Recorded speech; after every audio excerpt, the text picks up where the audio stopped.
So hello friends, कैसे हैं आप सभी लोग। मेरा नाम है निकुंज और मैं आप सभी का स्वागत करता हूं इस वीडियो के अंदर। आज की इस वीडियो में हम कवर करने वाले हैं कोलवे इलेक्ट्रोलिसिस को।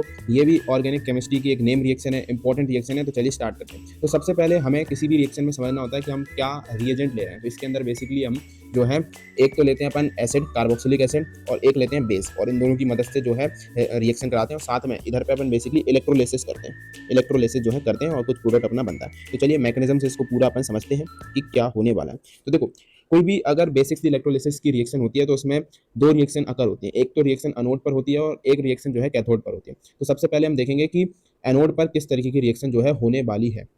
ठीक है, तो आइए स्टार्ट करते हैं। तो सबसे पहले तो देखो, अगर आप यहाँ पे RCOOH को NaOH से रिएक्शन कराते हैं तो आपको पता है NaOH क्या है, एक बेस है, और जो RCOOH है वो क्या है, एक एसिड है।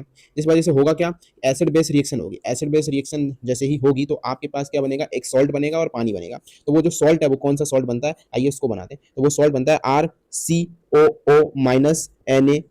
ये वाला जो सॉल्ट है वो आपके पास बन जाता है और साथ में वाटर जो है आपका बनता है। ठीक है, चलिए कोई दिक्कत नहीं है। अब ध्यान से अगर अपन यहाँ पे समझें तो आपको समझ में आएगा कि आपने इस सॉल्ट को बना लिया। अब इस सॉल्ट को अगर आप एनोड पर देखेंगे तो एनोड पर क्या होगा, ये इलेक्ट्रोलिसिस करेगा। और इलेक्ट्रोलिसिस में बेसिकली होता क्या है कि ये वाला जो बॉन्ड है वो किस तरीके से टूटता है कि इस बॉन्ड के जो दोनों इलेक्ट्रॉन है वो इक्वली शेयर हो जाते हैं। मतलब एक इलेक्ट्रॉन जो है आर के पास चला जाता है और एक इलेक्ट्रॉन जो है कार्बन के पास चला जाता है। तो बेसिकली यहाँ पे किस तरीके का इंटरमीडिएट फॉर्म होगा, आपके पास आर डॉट फॉर्म हो जाता है और क्या फॉर्म हो जाता है, C dot double bond with oxygen और ओ माइनस, ये फॉर्म हो जाता है।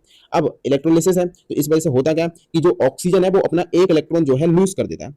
एनोड पर क्या होता है, एनोड पर इलेक्ट्रॉन जो है लूज किया जाता है। तो ऑक्सीजन जो है अपना एक इलेक्ट्रॉन लूज करता है, जिस वजह से क्या फॉर्म हो जाता है, बेसिकली ओ डॉट फॉर्म हो जाता है। और इधर पे क्या होता है, बेसिकली एक इलेक्ट्रॉन जो है रिलीज कर दिया जाता है ऑक्सीजन के द्वारा। जिस वजह से होता क्या है, जिस वजह से ये डॉट और ये डॉट आपस में कंबाइन कर जाते हैं और कंबाइन करके क्या बना लेते हैं, CO2 गैस बना लेते हैं। CO2 गैस बना लेते हैं। और ये जो आपने आर डॉट बनाया, ये जो आर डॉट बनाया, ये आर डॉट फर्दर अपने ही जैसे एक और आर डॉट से रिएक्शन करके क्या बना लेता है, आर आर जो है फॉर्म कर लेता है। तो बेसिकली अभी तक जो एनोड पर हुआ वो क्या हुआ कि आपने जो है सबसे पहले सॉल्ट लिया। अब इस सॉल्ट में हुआ क्या, इलेक्ट्रोलिसिस हुआ।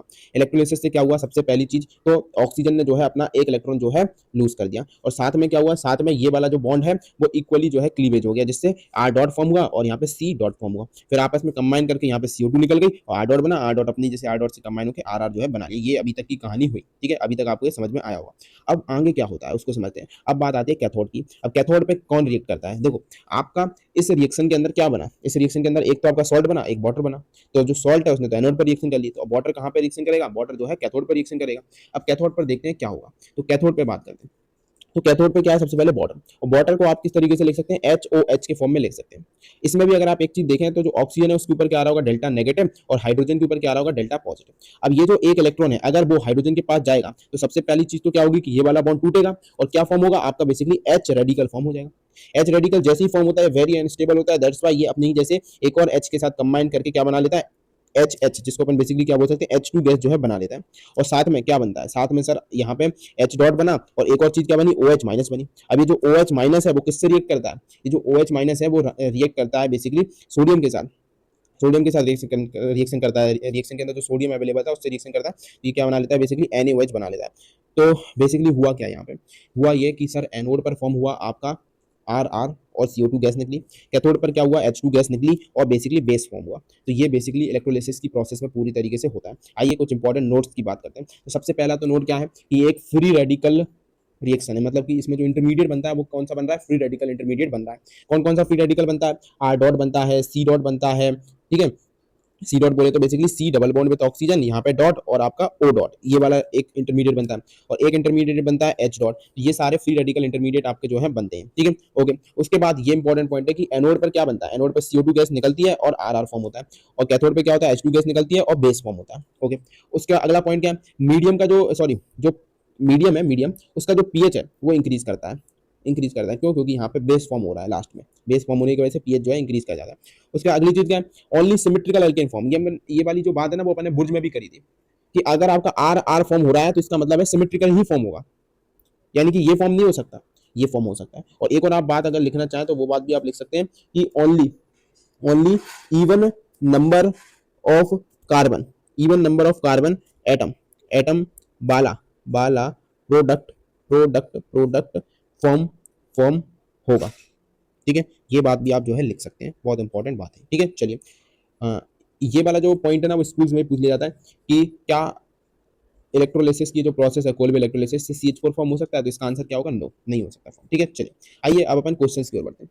तो क्वेश्चंस किस तरीके से करे जाएंगे, आइए क्वेश्चंस करते हैं। तो सबसे पहला सवाल सॉल्व करिए आप इसको और आंसर बताइए।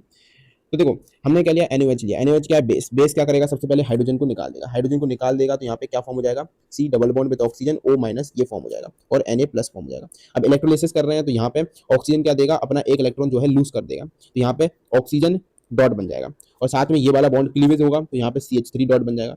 तो बेसिकली फाइनली आपके जो प्रोडक्ट बनेंगे वो क्या फॉर्म होंगे, एक तो आपका CH3 होगा, एक आपका क्या होगा, एक होगा बेसिकली CO2 और एक आपका क्या होगा H2 गैस निकलेगी और साथ में आपका NaOH जो है बनने वाला है। ये सारे प्रोडक्ट बनेंगे, लेकिन आगे के क्वेश्चंस में हम सिर्फ इस प्रोडक्ट पे फोकस करेंगे अपना। ये प्रोडक्ट अपने लिए मेन प्रोडक्ट है तो इसी को अपन बनाने वाले हैं, ठीक है। बाकी सारी रिएक्शन में ये तो अपने फॉर्म होनी है, कोई दिक्कत नहीं है। चलिए आइए अगला सवाल देखिए।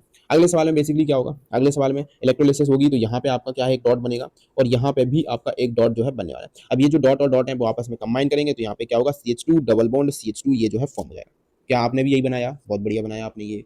चलिए अगला सवाल देखते हैं। यहाँ पे थोड़ा सा आपको घुमा दिया गया, लेकिन सर हम तो मैकेनिज्म से पढ़ते हैं, हमें कोई घूमने की कोई बात है ही नहीं। देखो यहाँ पे बेसिकली क्या है, NaOH ले रहे हैं अपन। NaOH का एक बेस है, बेस क्या करेगा, यहाँ पे एसिडिक हाइड्रोजन को निकालेगा तो यहाँ पे माइनस बना देगा, ठीक है। चलिए इलेक्ट्रोलिसिस में क्या होगा, इलेक्ट्रोलिसिस में एक इलेक्ट्रॉन का लॉस होगा, एक इलेक्ट्रॉन का लॉस होगा तो यहाँ पे क्या बनेगा, बेसिकली O माइनस जो है फॉर्म हो जाएगा। तो यहाँ पे क्या होगा, बेसिकली दिस और यहाँ पे double bond with oxygen, double bond with oxygen और यहाँ पे क्या बना लिया, O डॉट बना लिया इसने, O डॉट जो है बना लिया। अब क्या होगा, अब क्या होने वाला है, अब बेसिकली होगा क्या कि ये वाला जो बॉन्ड है वो टूटेगा, इस वजह से यहाँ पे S डॉट बनाएगा यहाँ पे और यहाँ पे भी डॉट बनाएगा एंड देन फिर क्या होगा, फिर ये जो है कंबाइन कर जाएगा। तो रिएक्शन में एक तो आपका SO3 गैस निकलेगी, साथ में आपका ये वाला जो इंटरमीडिएट बना था तो ये आपस में कंबाइन करेगा तो आपका बेसिकली क्या होगा, आपका ये वाला जो प्रोडक्ट है वो फॉर्म हो जाएगा, ठीक है। चलिए आइए आगे बढ़ते हैं, अपन अगले सवाल को देखते हैं। अगले सवाल को जो है वो देखते हैं। अगले सवाल में क्या है, बेसिकली अगले सवाल में क्या है, अगले सवाल में भी अपन NaOH ले रहे हैं तो होगा क्या कि ये जैसे ही जाएगा तो यहाँ पे एक डॉट बन जाएगा, ये जैसे ही जाएगा तो यहाँ पे भी एक डॉट जो है बन जाएगा। लेकिन लेकिन ये तो अपने पास बन गया। अब बेंजीन को अगर आप जो है इसके कैलकुलर स्ट्रक्चर में लिखें तो आप कुछ इस तरीके का बोल सकते हैं कि बेंजीन जो है कुछ इस तरीके की दिखती है, दैट इज लाइक दिस, ठीक है। इस तरीके की बेंजीन रहेगी और यहाँ आपने एक डॉट बनाया, यहाँ एक डॉट बनाया, तो डॉट और डॉट को सर कंबाइन कर दें तो ये कंबाइन जैसी करेगा तो आपका जो प्रोडक्ट है वो तो ये बनना चाहिए। कैसा प्रोडक्ट, ये वाला प्रोडक्ट। लेकिन प्रॉब्लम क्या है कि ये जो आपने प्रोडक्ट बनाया ये बहुत ही अनस्टेबल है। ये कैसा है, अनस्टेबल है, अनस्टेबल। और हमें ये बात तो सर बचपन से सिखाई गई है, नर्सरी से सिखाई गई है कि कभी भी स्टेबल चीज़ बनती है तो हम उसी को बनाने का ट्राई करते हैं, अनस्टेबल चीज़ को हम ट्राई नहीं करते। तो ये तो आपका जो है पॉसिबल ही नहीं कि ये जो है बनाया जाए, क्यों, क्योंकि ये तो सर अनस्टेबल है। तो फिर क्या बनने वाला है एक्चुअली में, ठीक है, इसको भी आपको ध्यान में रखना है, इसलिए मैंने इसको रफ नहीं करा कि ये जो है बनेगा नहीं आपका, ठीक है। इस चीज़ को आपको ध्यान में रखना है, ओके। तो क्या एक्चुअली में आपका बनने वाला है उसको समझते हैं। तो देखो यहाँ पे डॉट, यहाँ पे डॉट और यहाँ पे डॉट तो आपका बनने ही वाला है, यहाँ डॉट और यहाँ डॉट तो बनने वाला है, तो क्यों ना इसी के जैसे एक और प्रोडक्ट से इसको कंबाइन कर दिया, 2 मोल ले लीजिए। तो एक्चुअल में जो आपका आंसर आएगा वो बेटा क्या आने वाला है आपका, ये जो बेंजीन है वो अपने ही जैसी एक और बेंजीन से जो है कंबाइन करेगी। किस तरीके से, आइए कंबाइन करके बताते हैं, ठीक है। चलिए तो यहाँ पे ये जो है एक और बेंजीन है और इसको जो है रफ कर देते हैं, इसको भी डिलीट एंड इसको भी डिलीट और यहाँ पे जो है इसको जो है जोड़ देते हैं, ठीक है।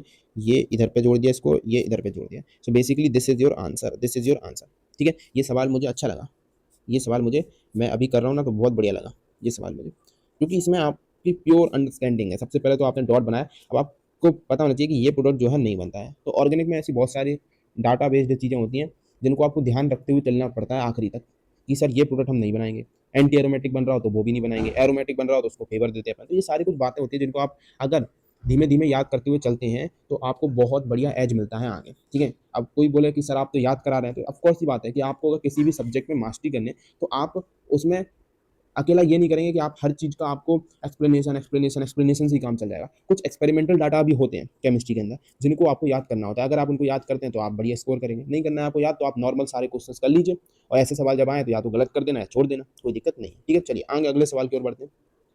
अगला सवाल देखो, इस सवाल का आपको आंसर बताना है। तो सबसे पहले होगा क्या कि सर ये जो है निकलेगा, ये जो है निकलेगा तो यहाँ पे डॉट बनेगा, यहाँ पे डॉट बनेगा, ठीक है। और ये डॉट और डॉट कंबाइन कर जाएंगे तो प्रोडक्ट आपका कुछ इस तरीके का बनने वाला है, साइक्लोप्रोपेन। और साथ में क्या होगा, 2 मोल ऑफ CO2 गैस जो है बाहर निकल जाएगी, ठीक है। चलिए ओके, अगला सवाल देखो। ये सवाल मुझे पर्सनली बहुत अच्छा लगता है। क्या कह रहा है यहाँ पे, आप ऐसा क्या लें ताकि we get hydrogen at both anode and cathode. ये कैसी बात है, ये कैसी बात है सर, ये थोड़ी मुझे बात पचती नहीं। सबसे पहले तो इन्होंने कहा एनोड फिर कैथोड। सर कैथोड का तो पता है कि कैथोड पर तो H2 गैस जो है मिलती है, बट जो एनोड होता है उस पर तो CO2 गैस मिलती है। ये कहना है कि CO2 नहीं मिलनी चाहिए, H2 गैस मिलनी चाहिए, H2 गैस मिलनी चाहिए। तो ये बोलना क्या चाहते हैं, ये बोलना ये चाहते हैं सर कि आप यहाँ पे ऐसा कुछ बताइए जिसका इलेक्ट्रोलिसिस करते हैं NaOH के साथ तो आपको ये मिल जाते हैं, ये कहना चाहते हैं। तो चलिए कुछ ऐसा प्रोडक्ट मैं आपको बताता हूँ, आप इसको सोच सकते हैं। आई थिंक आपने सोचा होगा। देखो अगर मैं यहाँ पे देखूँ, दैट इज HCOOH, HCOOH।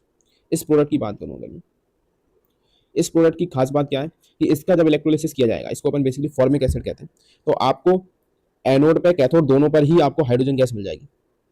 ठीक है, तो इसको समझते हैं ये कैसे मिलेगी। सबसे पहले तो हमने बेस लिया, तो बेस क्या करेगा, एसिडिक हाइड्रोजन को रिमूव करेगा, तो क्या फॉर्म होगा बेसिकली आपका HC double bond with oxygen O-, ये जो है फॉर्म हो जाएगा।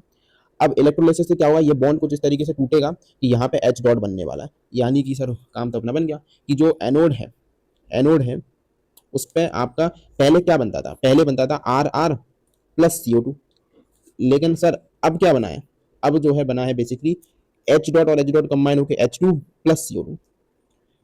सवाल में अगर आप देखेंगे तो मैंने यहाँ पे एक चीज़ आपको गलत बताई, मुझे यहाँ पे क्रॉस नहीं लगाना चाहिए था। क्यों, क्योंकि सवाल में उन्होंने ऐसा बोला ही नहीं कि आपको एनोड पे CO2 नहीं H2 चाहिए, ये नहीं बोला उन्होंने। उन्होंने बोला ये है कि आपको एनोड और कैथोड दोनों पे आपको H2 चाहिए, CO2 निकल रही हो नहीं निकल रही हो इससे उनको कोई मतलब नहीं। दैट्स वाई अगर आप देखेंगे तो एनोड पर क्या है, H2 भी बनी, CO2 भी बनी, और जो कैथोड है उस पर तो H2 बनता ही है, इसमें कोई दिक्कत है ही नहीं। सो ये सवाल मुझे बढ़िया अच्छा लगता है सवाल, क्योंकि इसमें जब भी ना ऑर्गेनिक में ऐसे रिवर्स क्वेश्चन होते हैं कि आपको प्रोडक्ट दे देंगे, रिएजेंट पूछेंगे, तो हमेशा प्रॉब्लम आती है। इन सवालों पे आप जो है अपनी अभी से जो है फोकस करना स्टार्ट करें। आइए इस सवाल को देखते हैं। इस सवाल में क्या है कि यहाँ से भी सर क्या होगा, ये जैसी निकलेगा, ये जैसी निकलेगा, यहाँ पे डॉट और डॉट बनेगा और 2 मोल CO2 के तो अपन को मिलने वाले हैं। अब क्या आप इन डॉट और डॉट को डायरेक्ट कंबाइन कर देंगे तो आप बोलेंगे कि सर अब तक तो हम इतने मैच्योर हो चुके हैं कि एंटी एरोमेटिक कंपाउंड नहीं बनाएंगे, हम बेसिकली इसी के जैसे एक और कंपाउंड से जो है इसको जुड़वा देंगे, इसी के जैसे एक और कंपाउंड से इसको जो है जुड़वा देंगे, लेकिन एंटी एरोमेटिक जो है अपन नहीं बनाने वाले। ठीक है, चलिए तो ये बेसिकली आपका प्रोडक्ट बनने वाला है। अगला सवाल देखो, अगला सवाल इसको ट्राई कीजिए आप। देखिए इस सवाल को अगर मैं देखूं तो यहाँ पे भी अपन सब कुछ वो सब ही ले रहे हैं, तो यहाँ पे भी ये निकलेगा और ये निकलेगा, यहाँ पे एक डॉट बनेगा, यहाँ पे एक डॉट बनेगा, और डॉट और डॉट आपके बने तो यहाँ पे 2 मोल तो CO2 के बने। साथ में क्या बनेगा, तो साथ में आप बोलेंगे कि सर कुछ इस तरीके का इंटरमीडिएट बना। कैसा इंटरमीडिएट बना कि यहाँ पे आपका बैज में वो लगा हुआ है, ठीक है, और डॉट बना है यहाँ पे, और यहाँ पे डैश में आपका जो है R बना हुआ है और यहाँ पे डॉट बना हुआ है। सर इन दोनों को कंबाइन कर दीजिए, तो मैंने कहा कंबाइन करेंगे तो क्या बनेगा, ये बन जाएगा, कोई दिक्कत है नहीं है ये, और यहाँ पे इस तरीके से डैश में आपका क्या है R बन गया, तो ये अपना प्रोडक्ट जो है बन जाएगा। लेकिन जो अच्छा बच्चा होगा वो हाल पकड़ लेगा कि सर ये तो आपने गलत बना दिया। पूछो क्यों गलत बनाया, वो बोलेगा सर आपने यहाँ तक तो ठीक है, चलिए यहाँ पे आपने इसको जो है बाहर निकाल दिया, कोई दिक्कत नहीं है, इसको जो है आपने बाहर निकाल दिया, इसको बाहर निकाल दिया, कोई दिक्कत नहीं। सर इसको जैसे ही आपने बाहर निकाला तो यहाँ पे डॉट बना, और डॉट बन गया, इसका मतलब क्या है, इसका मतलब ये है कि ये वाला जो कार्बन का सेंटर है वो sp2 बन गया, ये वाला जो कार्बन का सेंटर है वो भी sp2 बन गया। sp2 का मतलब क्या, प्लेनर बन गया। अगर ये सर प्लेनर बन गया तो यहाँ पे जो बैज बनाया आपने, डैश बनाया, इसका तो कोई सर मतलब ही नहीं, तो आपने ये बैज और डैश क्यों बनाया। दैट्स वाई सर आपको सिर्फ इतना बनाना चाहिए था, इसको आपने जो बैज और डैश बना दिया, इससे आपने जो गलत कर दिया। यहाँ पे R और यहाँ पे भी जो भी आपका जुड़ा हुआ है ये अपना बनाना चाहिए था आपको। ये दोनों ही जो सेंटर्स हैं, ये दोनों ही सेंटर्स हैं, ये बेसिकली अब ये वाले जो दोनों ही सेंटर थे सर, वो बेसिकली यहाँ पे एक डॉट बना आपका, यहाँ पे एक डॉट बना, ये sp2 हो गए थे। दैट्स वाई आपको जो है इस तरीके का बनाना चाहिए था, और एक बार sp2 होगा ये, अब आप बेसिकली इनको जो है जोड़ दीजिए इस तरीके से, और आपने जैसे इनको जोड़ा तो ये जोड़कर जो है इस तरीके का प्रोडक्ट आपका जो है बन जाएगा। क्या बनेगा प्रोडक्ट, आइए इसको बना देते हैं अपन प्रोडक्ट को। ये अपना बेसिकली इस तरीके से ये जुड़ेगा, और यहाँ पे आपका एक R लगा रहेगा और यहाँ पे एक ये लगा रहेगा। So this is the answer. थोड़ा अजीब सा प्रोडक्ट आपको दिख रहा होगा, लेकिन हाँ यही जो है इसका करेक्ट आंसर है, जो मैंने पहले बनाया था वो इसका रॉन्ग आंसर था। ठीक है, चलिए अगला सवाल देखिए। अगले सवाल में क्या बोल रहा है कि हमें इसका इलेक्ट्रोलिसिस करना है। तो ये बेसिकली क्या है, नमक का इलेक्ट्रोलिसिस आपको करना आना चाहिए, किस तरीके से इसका इलेक्ट्रोलिसिस होता है। तो ये आपको फिजिकल में भी पढ़ाया जाएगा जब आप इलेक्ट्रोकेमिस्ट्री पढ़ेंगे, कि जब आप सॉल्ट का इलेक्ट्रोलिसिस करते हैं तो सॉल्ट बेसिकली क्या है, सॉल्ट, ठीक है। तो सॉल्ट का इलेक्ट्रोलिसिस करते वक्त आप बेसिकली जो सॉल्ट रहता है वो आप एक्वस लेते हैं। क्या लेते हैं, एक्वस लेते हैं। जिसको अपन बेसिकली ब्राइन बोलते हैं, ब्राइन, इसका इलेक्ट्रोलिसिस करते हैं। अब अगर आपका जो सॉल्ट है वो एक्वस है, तो एक्वस के अंदर बेसिकली क्या है, आपका पानी है। तो आपका इलेक्ट्रोलिसिस के टाइम पे दो चीज़ें अवेलेबल होती हैं, एक तो आपका सॉल्ट और एक आपका वाटर। दैट्स वाई जो आपके प्रोडक्ट होते हैं वो अभी के लिए आप इनको ध्यान भी रख सकते हैं। फिजिकल में आपको इसका बहुत अच्छा एक्सप्लेनेशन भी मिलेगा कि आपका जो एनोड, सॉरी, जो आपका कैथोड होता है, कैथोड, कैथोड के ऊपर आपका जो है H2 गैस जो है बाहर निकलती है। ओके, साथ में जो आपका एनोड होता है उसके ऊपर आपकी Cl2 गैस जो है बाहर निकलती है। ये आपका बेसिकली एनोड की बात है। एंड साथ में रिएक्शन में आपका NaOH जो है फॉर्म होता है। So this is basically all about the electrolysis of the NaCl। ये क्यों बताया आपने, क्योंकि हम यहाँ पे कोलबे पढ़ रहे थे, तो मैंने कहा कोलबे अगर पढ़ रहे हैं तो एक बार अपन नॉर्मल सॉल्ट का भी इलेक्ट्रोलिसिस बता देते हैं। ठीक है, चलिए आइए इस सवाल को देखते हैं अपन। अच्छा सवाल है ये, इस सवाल को आपको समझना होगा। क्या बोला गया यहाँ पे, यहाँ पे बोला गया, आई थिंक आखिरी क्वेश्चन है, कि हम यहाँ पे कुछ पी ले रहे हैं और उसकी रिएक्शन करा रहे हैं, तो अपने पास ये प्रोडक्ट जो है फॉर्म हो रहा है। और अगर हम यहाँ पे क्यू लें तो आपका ये दोबारा फॉर्म हो जाएगा, और फिर इस क्यू को अगर mg से रिएक्ट कराएं तो कुछ r बनेगा। तो आपको बताना है find out any one possibility of PQR। मैं चाहता हूँ कि इस सवाल को आप जितना टाइम दे पाए उतना टाइम दीजिए। जब तक आपसे ये बनता नहीं तब तक आप सॉल्व करने का ट्राई कीजिए, मगर करिए बहुत अच्छे से, क्योंकि क्वेश्चन बढ़िया है, अंडरस्टैंडिंग अच्छी देगा अगर आप इसको एक बार खुद ट्राई करते हैं। ओके, चलिए, तो आप अभी तक आपने जो इसको ट्राई कर लिया होगा, मैं अब इसका एक्सप्लेनेशन देने वाला हूँ। देखो, सबसे पहले तो पी से अगर आपको इस बेंजीन, इसको अपन क्या कहते हैं, बेंजीन कहते हैं, बेंजीन। पी से अगर मुझे बेंजीन तक पहुंचना है तो मैं कौन सी रिएक्शन करा रहा हूँ, मैं सर ये करा रहा हूँ, कोलवे करा रहा हूँ। और अगर मुझे क्यू से बेंजीन तक पहुंचना है तो मैं कौन सी करा रहा हूँ, बुर्ज करा रहा हूँ। और जब मैं क्यू से आर तक पहुंचूंगा तब मैं यहाँ पे मुझे ऐसा फील आ रहा है कि मैं कुछ ग्रिग्नार्ड का फॉर्मेशन करा रहा हूँ, है ना। जैसे मेरे पास ये चीज आ जाएगी कि ये एक कॉलवे की रिएक्शन है, ये एक बुर्ज की रिएक्शन है, ये ग्रिग्नार्ड की रिएक्शन है, तो आप मुझे सबसे पहले ये बता सकते हैं कि सर ये जो पी होगा उसके अंदर कार्बोक्सिलिक एसिड ग्रुप होगा। क्यों? क्योंकि कॉलवे जो है वो इन्हीं के साथ की जाती है। इतना मतलब इन तरीके के सवालों में ना आपको जितनी हिंट ढूंढ सको उतनी हिंट ढूंढो, आप अपने आप सवाल आपका क्रैक होना स्टार्ट हो जाता है। अच्छा, तो ये बातें सर अपन को जो है आराम से समझ में आ रही थी। मुझे क्यों निकालना था, उन्होंने बोला क्योंकि मुझे कोई भी एक पॉसिबिलिटी बतानी है हर किसी की। तो मैंने कहा कि सर पॉसिबिलिटी तो बहुत सारी हो सकती है, लेकिन एक पॉसिबिलिटी मेरे दिमाग में ये आ रही है कि अगर मैं क्यू का स्ट्रक्चर कुछ इस तरीके का ले लूँ, क्यू कैसा ले लूँ मैं, इस तरीके का ले लूँ क्यू में, कि यहाँ पे डबल बॉन्ड, यहाँ पे डबल बॉन्ड, और यहाँ पे क्या हो, यहाँ पे लेट्स से क्लोरीन जुड़ा हुआ हो और यहाँ पे भी क्लोरीन जुड़ा हुआ हो, ये ले लूँगा क्यू। तो होगा क्या कि अगर मैं इसको सोडियम के साथ इन ड्राई ईथर यूज करूंगा, तो सोडियम क्या है, सोडियम है सर एक तरीके का मेटल, तो ये इलेक्ट्रॉन देगा। और ऐसे अगर मैं 2 मोल ले लूँ सोडियम के तो मुझे 2 इलेक्ट्रॉन मिल जाएंगे। 2 इलेक्ट्रॉन्स में से मैं 1 इलेक्ट्रॉन इसको दे दूं और 1 इलेक्ट्रॉन इसको दे दूं, तो यहाँ पे होगा क्या सर, होगा ये कि ये निकलेगा, यहाँ डॉट बना जाएगा, ये निकलेगा तो यहाँ डॉट बना जाएगा। तो बेसिकली आपका एक इंटरमीडिएट फॉर्म होगा, इस इंटरमीडिएट को मैं कुछ इस तरीके से बना सकता हूँ, कोई दिक्कत नहीं है। अब क्या होने वाला है, अब ये जो डबल बॉन्ड है अगर वो यहाँ पे आ जाएगा तो इसी का एक रेजोनेटिंग स्ट्रक्चर में बना दूं अगर, तो वो कुछ इस तरीके का होगा, यहाँ डबल बॉन्ड, यहाँ डबल बॉन्ड, यहाँ डॉट, यहाँ डॉट। और इन डॉट और डॉट को अगर मैं कंबाइन कर दूंगा तो मेरे पास क्या बन के आ जाएगा, मेरे पास आ जाएगा, ये बन के रेडी हो जाएगा। That is this plus this plus this, that is, इसी को तो अपन सर बेंजीन कहते हैं, इसी को तो बेंजीन कहते हैं। इसी को क्या कहते हैं अपन, इसी को क्या कहते हैं, बेंजीन कहते हैं, इसी को बेंजीन कहते हैं। ठीक है, so this is the one of the possibility of Q. अब अगर मुझे पता चल गया कि जो मेरा क्यू है वो इस तरीके का दिखता है, तो मैं आर भी तो बना सकता हूँ, क्योंकि अगर मैं अब इस क्यू में मैग्नीशियम से रिएक्शन करा दूंगा Mg, तो होगा क्या, होगा ये कि मैग्नीशियम जो है ग्रिग्नार्ड फॉर्म कर लेगा। तो ग्रिग्नार्ड कुछ इस तरीके का दिखेगा आपका, यहाँ डबल बॉन्ड, यहाँ डबल बॉन्ड, यहाँ MgCl और यहाँ भी MgCl। ठीक है, MgCl। तो दिस इज द बेसिकली ये जो है आपका स्ट्रक्चर हो जाएगा किसका, आर का। This is the structure of R and this is the structure of Q. लेकिन अब मुझे पी का स्ट्रक्चर भी बताना है, तो पी को भी मैं अलग अलग पॉसिबिलिटी बता सकता हूँ, लेकिन वन ऑफ माई पॉसिबिलिटी क्या होगी पी की, उसको समझते हैं। So one of my possibility of P मैं जो सोच रहा हूँ वो सोच रहा हूँ कुछ इस तरीके का। क्या सोच रहा हूँ मैं, जरा समझना। वन ऑफ माई पॉसिबिलिटी मुझे लग रही है कि ये हो सकती है, दैट इज यहाँ पे डबल बॉन्ड, यहाँ पे डबल बॉन्ड, और यहाँ पे COOH और यहाँ पे भी COOH। क्यों सोच रहा हूँ मैं इसको अपना एज अ पॉसिबिलिटी, क्योंकि अगर मैं इसकी रिएक्शन सोडियम से NaOH से कराऊँ, साथ में मैं इलेक्ट्रोलाइसिस करा दूँ, इलेक्ट्रोलाइसिस, तो होगा क्या सर, होगा ये कि सबसे पहले तो यहाँ से ये एसिडिक हाइड्रोजन्स निकालेगा, यहाँ पे माइनस बनाएगा। फिर बेसिकली फर्दर होगा क्या कि यहाँ से भी आपका CO2, यहाँ से भी CO2 निकलेगी, तो 2 मोल तो यहाँ पे CO2 के बन जाएंगे। लेकिन 2 मोल CO2 के बनने के बाद यहाँ भी डॉट बनेगा, यहाँ भी डॉट बनेगा, और डॉट और डॉट आपस में कंबाइन करके साथ में यहाँ पे क्या बना लेंगे, साथ में यहाँ पे बेंजीन जो है फॉर्म कर लेंगे। सो अगर मुझसे कोई बोले कि बताइए पी का स्ट्रक्चर क्या था, क्यू का स्ट्रक्चर। तो मैं कहूँगा कि जो पी है वो मैंने कुछ इस तरीके का बनाया। कलर चेंज कर लेता हूँ मैं कुछ इस तरीके का बोल दूंगा कि जो मेरा पी है वो कुछ इस तरीके का दिखता है। पी जो है कुछ इस तरीके का दिखता है। यहाँ पे COOH है और यहाँ पे भी COOH। ठीक है, चलिए। और क्यू किस तरीके का दिखता है मेरा? क्यू जो है मेरा कुछ इस तरीके का दिखता है बेसिकली। यहाँ डबल बॉन्ड, यहाँ डबल बॉन्ड, और यहाँ पे क्लोरीन और यहाँ पे क्लोरीन। आर किस तरीके का दिखता है मेरा? आर जो है मेरा कुछ इस तरीके का दिखता है। यहाँ पे डबल बॉन्ड, यहाँ पे डबल बॉन्ड, यहाँ पे MgCl और यहाँ पे भी MgCl। लेकिन मेरे ये सारे स्ट्रक्चर बनाने के बाद आपके दिमाग में एक डाउट आना चाहिए, और आया भी होगा, कि सर मैं तो कुछ और पॉसिबिलिटी भी बना सकता हूँ। जैसे कि कोई बच्चा मुझसे बोल सकता है कि सर आपने ये वाला बनाया, मैं तो इसकी जगह सर ये वाला बनाऊंगा। कौन सा वाला? ये वाला। कि सर यहाँ और यहाँ पे डबल बॉन्ड है और यहाँ पे मैंने COOH लगा दिया और यहाँ पे COH बना दिया।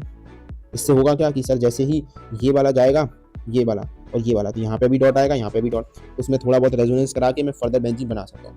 इसलिए मैंने आपको स्टार्टिंग में ही क्वेश्चंस में इसलिए ही फ्रेम करता हूँ, खुद से फ्रेम करता हूँ ये क्वेश्चंस को, मैं खुद से लिख के लाता हूँ इसलिए कि एनी वन पॉसिबिलिटी बताइए, क्योंकि मुझे पता है कि इसमें मल्टीपल पॉसिबिलिटीज हैं। लेकिन अगर एनी वन बोला गया तो आप एनी वन जो है ढूंढ के मुझे बताइए, जो भी आपके दिमाग में आ रहा हो। मैं आशा करता हूँ कि आपने ये जो क्वेश्चन है वो जरूर करा होगा। भले ही आपसे पूरा नहीं हुआ हो, लेकिन आपने ट्राई सोचा जरूर होगा, क्योंकि ये सवाल आपको बहुत अच्छी अंडरस्टैंडिंग देके जाए। इस लेक्चर का एक बार रिकैप कर लेते हैं कि इस लेक्चर में अपन ने क्या क्या पढ़ा। तो सबसे पहले तो मैं आपको बता दूं, आज अपन ने कोलबे इलेक्ट्रोलिसिस पढ़ा। कोलबे इलेक्ट्रोलिसिस एक बहुत ही इंपॉर्टेंट नेम रिएक्शन है, जिसके अंदर हम इन रिएजेंट्स का यूज़ करते हैं और आपको जो है अपना डिजायर्ड प्रोडक्ट इलेक्ट्रोलिसिस की हेल्प से जो है मिल जाता है। ठीक है, इसमें इंपॉर्टेंट बात है क्या ध्यान में रखनी थी कि ये फ्री रेडिकल यहाँ पे फॉर्म होता है एज इंटरमीडिएट। ठीक है, और एनोड पर आपको ये चीज़ें मिलती हैं, कैथोड पर ये चीज़ मिलती है। लेकिन अगर आपसे वो वाला सवाल पूछा जाए कि आपको एनोड पर भी H2 गैस चाहिए, तो उसमें आपको फॉर्मिक एसिड का यूज़ करना है। मीडियम का जो pH है वो इंक्रीज कर जाता है, क्यों? क्योंकि बेस फॉर्म होता है कैथोड पे, उसके बाद सिमेट्रिकल अल्केन ही फॉर्म हो सकते हैं, या बोला जाए तो even number of carbon atoms वाला ही प्रोडक्ट फॉर्म होगा। एंड बाद में मैंने आपको बहुत सारे सवाल, हर वैरायटी के क्वेश्चन मैंने आपको टच करने की कोशिश की है। ठीक है, हर तरीके का क्वेश्चन कराया, और ये था इस लेक्चर में आपका। So thanks for watching. I hope आपको जो है सारे जो जितने भी आपके डाउट्स होंगे इस रिएक्शन से रिलेटेड, जितना भी आपको प्रैक्टिस की रिक्वायरमेंट होगी, वो सारी मैंने करा दी है। आप हमें सजेशन दीजिए कि आपको और किस किस टॉपिक पर चाहिए, क्या क्या आपके लिए चाहिए है, वो सारा हम आपको प्रोवाइड करेंगे। तो थैंक्स फॉर वॉचिंग, बाय।